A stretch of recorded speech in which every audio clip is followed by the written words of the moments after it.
My iron poisoning nightmare. August 2014. In early 2006 I moved to a house in the mountains that used a well for its water source. The toilets and sinks were stained orange from the high levels of iron in the well water. Plus the water happened to be acidic, leaching out the iron from the metal water pipes in the house, making the iron levels in the water even higher.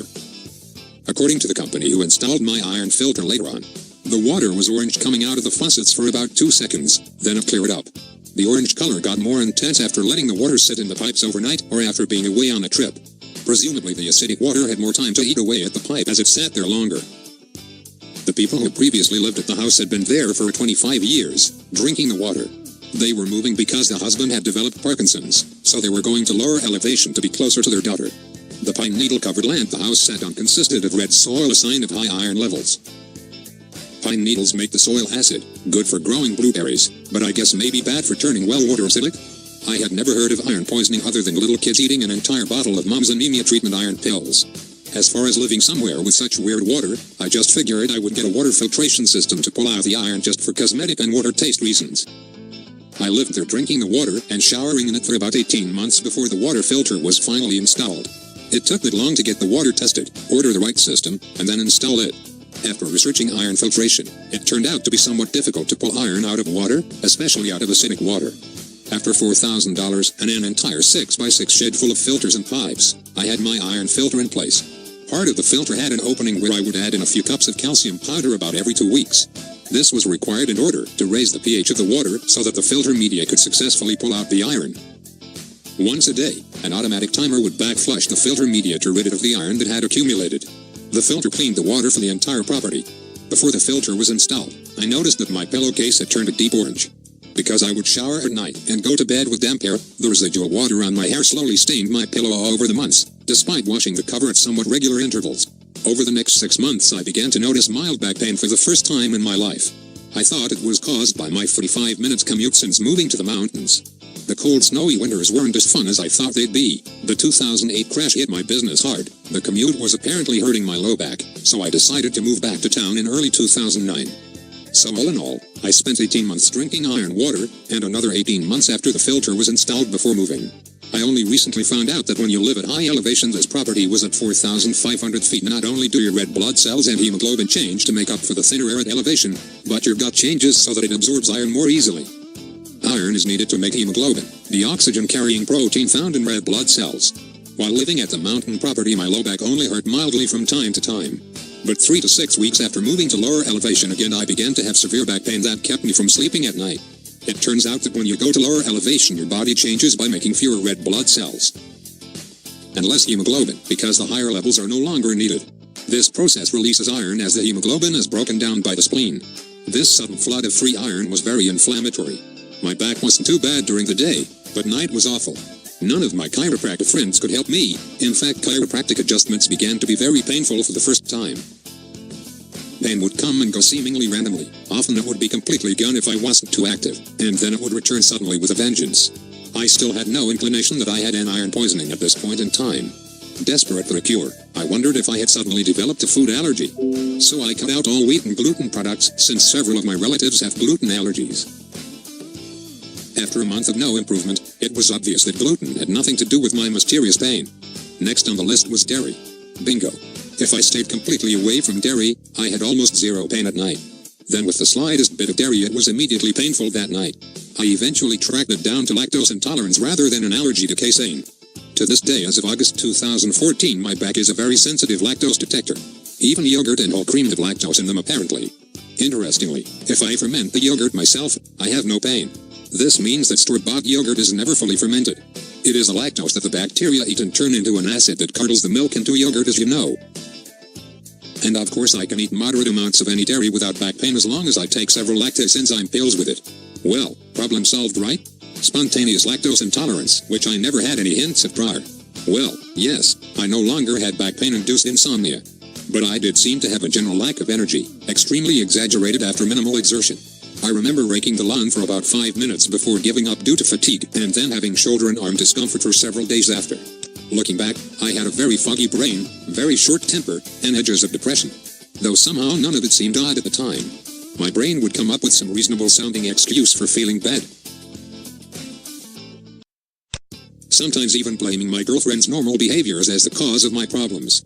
It wasn't for a good couple of years that I had found that a mixture of glutathione powder and DMSO applied topically would help alleviate exercise-induced pain. Iron isn't supposed to exit the body via the sweat glands, but DMSO is a very good carrier chemical for almost anything. So after having applied an extra large dose of my topical concoction the night before, I went to Aikido practice in the morning. We wear white jerseys during practice. Normally we don't sweat much, but for some reason that morning we worked out really hard and I sweat a lot. Class ended, I packed up my jersey, and life continued. Then a week later, again at Aikido class should have washed jersey, but didn't, as I was opening my jersey to put it on. The entire inside portion that soaked up the sweat from my back the week before had turned deep orange, and it immediately reminded me of my pillowcase from my old mountain house. I had left the mountain house shortly after my back started hurting, never to return, another story entirely. It didn't hit me right away what this meant. But then a few hours later I had a big aha. I was iron toxic. I began to ask around and read up on it. My girlfriend's boss had a story about working at Mammoth Lakes one summer, and by the end of the summer his joints hurt really bad. Somehow he figured out to stop drinking the well water, and after several weeks the pain began to reduce. So I ordered the lab work necessary to diagnose the iron overload.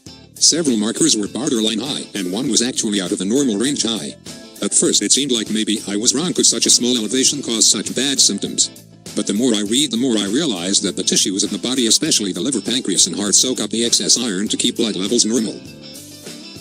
It had been well over a year, maybe two, between my last iron exposure and my first iron blood test. The definitive would be a liver biopsy, but since there are serious risks with it, I hadn't done that. Some of the well-established medical effects of iron poisoning include pancreatic cancer, liver cancer, heart failure, muscle and joint pain, and dementia. I still have not read anything about iron causing the pancreas to stop producing lactase enzymes, but if it accumulates in the pancreas, it seems possible. The only affordable way to get iron out of the body is through bleeding. So I donate blood every 2 months now. Luckily my blood iron levels are not high enough to be toxic to a recipient, so they don't have to discard my blood donation. Over time it should slowly suck out the iron from my organs, muscles and joints. I also did a urine mineral test pre and post BDT ejaculation 4 challenge. The iron rose mildly on the post-test, meaning that it was mildly pulling out iron. So I did a series of formulation treatments over 9 months or so. But before these I remembered that I had added calcium to my water filter to get the iron out of the water. So I started taking lots of calcium with each meal, and found that this actually made a huge difference in my fatigue and workout soreness. I later read that taking calcium with a meal can block iron absorption from the food. I've been feeling almost normal now for about a year or so.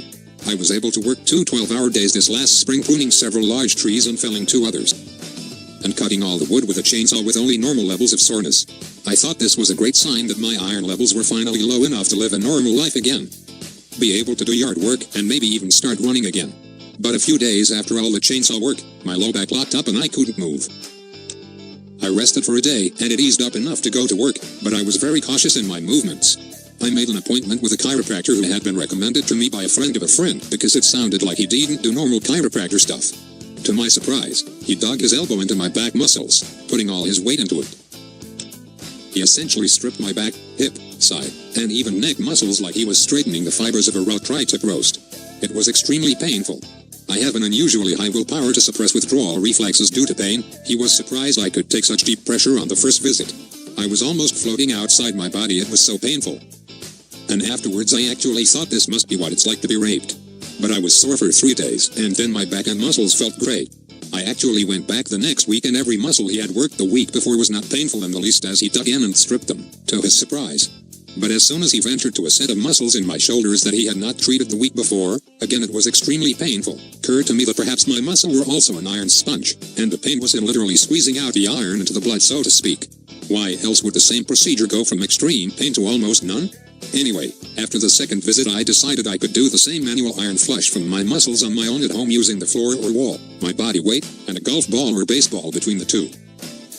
If my iron and soft tissue theory is correct, then I need to somehow squeeze it out of my internal organs. It might be possible for liver and pancreas, but not my heart and certainly not my brain. I still haven't done it yet, but one obvious thing I should do is put on my old DMSO topical and then go exercise or sit in a sauna. But that stuff really stinks. My blood levels are now down to normal, but it's not a good reflection of the iron content of my organs. And I am still lactose intolerant. I recently read that in macromatosis patients they have a genetic defect where they absorb way too much iron from normal food and get iron toxic from just regular food. are asymptomatic if they are heterozygous for the defect, but only carriers, according to standard medical teaching. But now a subgroup of doctors is studying whether the carriers also exhibit ease of iron overload, but to a much lesser degree. I am going to get the test one day to see if maybe I'm a carrier. It's a 250 test, and it won't really change my treatment protocol. So it's not high on the list, though I am very curious. Interestingly, a year after I bought the house in the mountains, my neighbor visited the guy with Parkinson's, and when he got back he told me that the man had been dramatically improving in his condition. Everyone was attributing it to the lower elevation, but was it really just getting away from the iron water that helped him improve?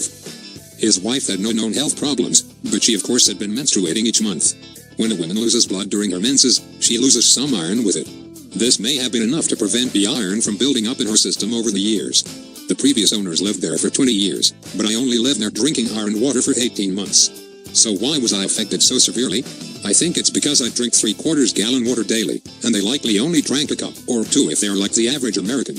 January 20th, 2017 I seem to be able to get away with small amounts of dairy without much back pain. So maybe there is hope for my pancreas. I think I must also have a casein milk protein allergy. Because I get slight sinus congestion when I eat a lot of dairy always fully fermented or using lactase enzymes, and I just feel better overall when I don't eat dairy, so I'm never going to be a dairy eater again. But it is a good test for my pancreas if I can eat non-fermented dairy without lactase pills and without any intestinal or back pain resulting. For about a year I have been running again. I'm using minimalist 5-finger shoes with no arch support and no padding to speak of. So I have to run differently than I used to in order to prevent foot injury. This requires a shorter stride. I'm also hoping to do multi-day trail running trips that require me to wear a backpack. So I've been carrying a lightweight backpack on my training runs. Though I have no workout soreness that would be considered unusual, my ribs and mid-back often feel tight and sometimes mildly painful. And now that I am getting in better shape, and I am starting to run faster, my stride is lengthening some, especially if I am running down hills. I have begun to notice some pain in my right hip flexor called the psoas muscle. This muscle is used and stretched more with a longer stride. The other week, I did a 1/2 mile near sprint in the middle of a longer run, just for fun and to see what would happen. I felt fine. But for the next 3 days I had sharp and severe pain in my psoas muscles where they attach to my rib cage. It kept me from sleeping well for 3 nights. Then yesterday I had a full body assessment from an athletic trainer at the gym. He found that my rib cage is very tight and the deep muscles of my hips are very tight. He had me do specific stretches for these, all of which were very painful. My guess is that these deep muscles are very hard to get to for massaging out the iron, and so they must still have iron in them. But maybe with enough of the right stretching I can finally get the iron out of these too. So it's a good thing I am running because I would not know that there is still iron in these muscles. Otherwise. December 2017 I ate some cheese the other day, did not take any enzymes, and didn't have any pain at all. I'm very happy about this. Hopefully this means that the iron is out of my pancreas. But I still think I will stay away from dairy in general. I don't think it is as healthy for adults as most doctors and TV commercials make it out to be. And at this point, I no longer miss it or crave it. Looking forward. Yours in health, Dr. Compise, Fresno Chiropractor.